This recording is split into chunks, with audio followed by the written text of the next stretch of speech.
Une mère exige qu'un adolescent abandonne son siège, mais ne réalise pas ce qu'il y a dans son jean.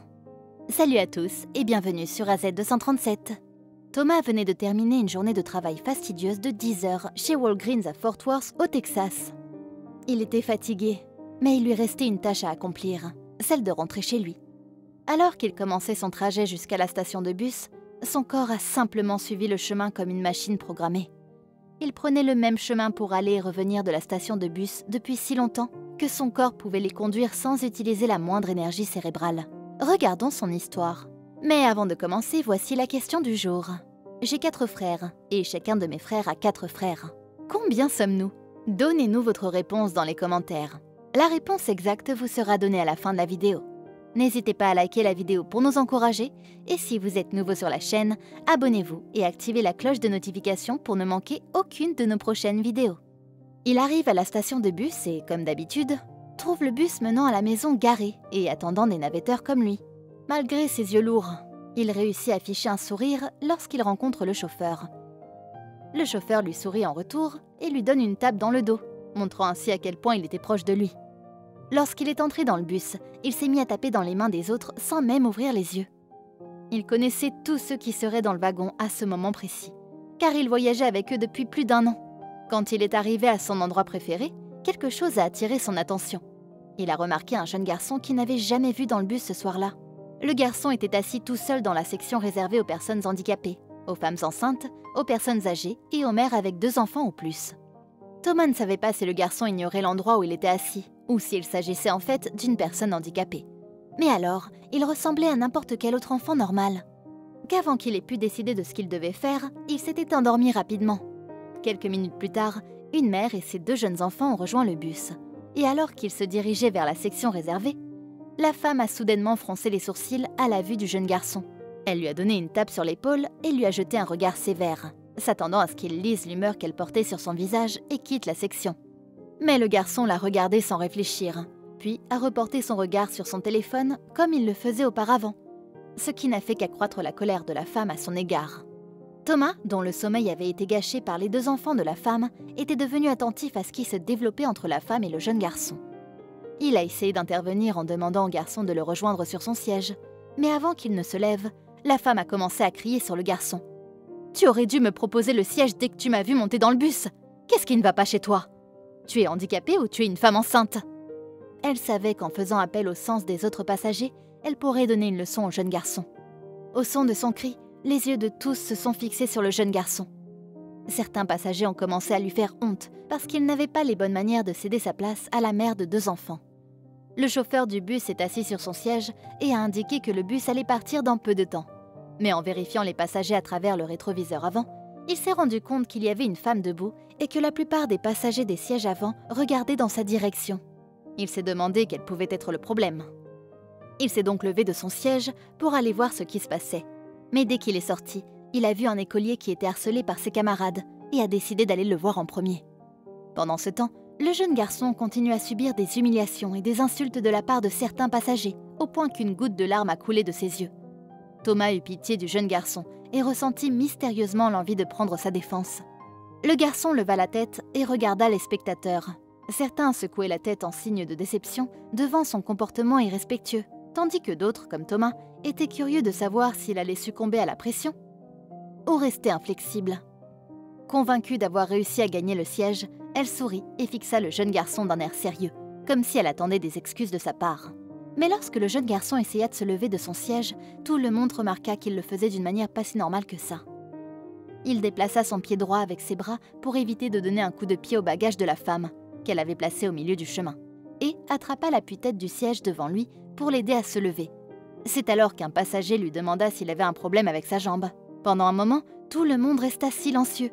Tous ceux qui avaient dit des choses horribles sur lui et mis en doute sa conscience s'en voulaient déjà de l'avoir jugé trop vite. Il se tenait au beau milieu du bus et était vêtu d'un pantalon en jean, d'un sweat à capuche sombre et d'une paire de grosses baskets avec un casque sur la tête. Il se pencha et attrapa l'ourlet de son jean. Ce qu'il révéla ensuite fit regretter à la mère de 2 enfants de l'avoir dérangé en premier lieu. Ceux qui l'avaient humilié avaient plutôt honte d'eux-mêmes. Lorsqu'il remonta le jean sur son pied droit, tout le monde comprit qu'il méritait la place qu'il venait de céder et se sentait désolé pour lui. Il recouvrit sa prothèse et s'avança doucement vers Thomas, qui lui indiquait qu'il devait s'approcher. En raison des espaces inconfortables entre les sièges, il étendit sa jambe prothétique jusqu'au siège également.